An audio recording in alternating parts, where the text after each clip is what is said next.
नमस्कार, तुमच्या सर्वांचं स्वागत करतो आपल्या या चॅनलवर. मित्रांनो, भाजप हा पक्ष नेहमीच जे आहे संविधान विरोधी काम करत असतो किंवा डॉक्टर बाबासाहेब आंबेडकर यांच्या विचारधारेच्या विरोधीच काम करत असतो. याची प्रचिती आपल्याला एक ना हजार वेळेस आलेली आहे.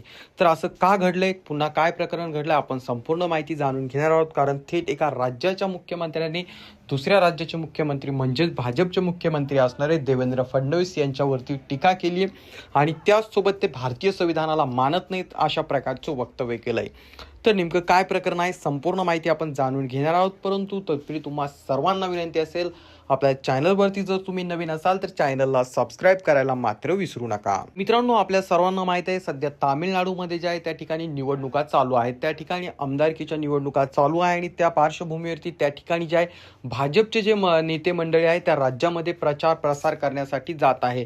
त्या पार्श्वभूमीवरती भाजपच्या नेत्यांकडनं वेगवेगळे आश्वासनं दिली जात आहे, वेगवेगळे त्या ठिकाणी नारे घोषणाबाजी दिल्या जात आहेत. त्या सर्व पार्श्वभूमीवरती महाराष्ट्राचे मुख्यमंत्री असणारे देवेंद्र फडणवीस हे देखील त्या ठिकाणी गेले आणि त्या ठिकाणी गेल्यानंतर त्यांनी त्या ठिकाणी काही वक्तव्य केले, ज्यामुळे त्या ठिकाणी तामिळनाडूचे मुख्यमंत्री असणारे के स्टॅलिन हे संतापले. त्यांनी त्या ठिकाणी जे आहे ते देवेंद्र फडणवीस यांना सुनावलं आहे. तर त्याचं झालं असं की भाजपचे मुख्यमंत्री असणारे देवेंद्र फडणवीस तामिळनाडूमध्ये गेले आणि त्या ठिकाणी गेल्यानंतर त्यांनी थेट त्या ठिकाणी इशारा दिला किंवा त्या राज्याला धमकी दिली, भाजपचा आमदार निवडून आला तरच मदुराईला मेट्रो देऊ असं बोलून ब्लॅकमेल व सौदेबाजी त्यांनी करण्याचा प्रयत्न केला. आणि ही गोष्ट जेव्हा तामिळनाडूचे मुख्यमंत्री के स्टॅलिन यांच्या लक्षात आले तेव्हा त्यांनी थेट सांगितलं की भाजपचा आमदार निवडून आला तरच मदुराईला मेट्रो देऊ असं बोलून ब्लॅकमेल व सौदेबाजी करणं हे महाराष्ट्राच्या मुख्यमंत्र्याचं काम आहे का?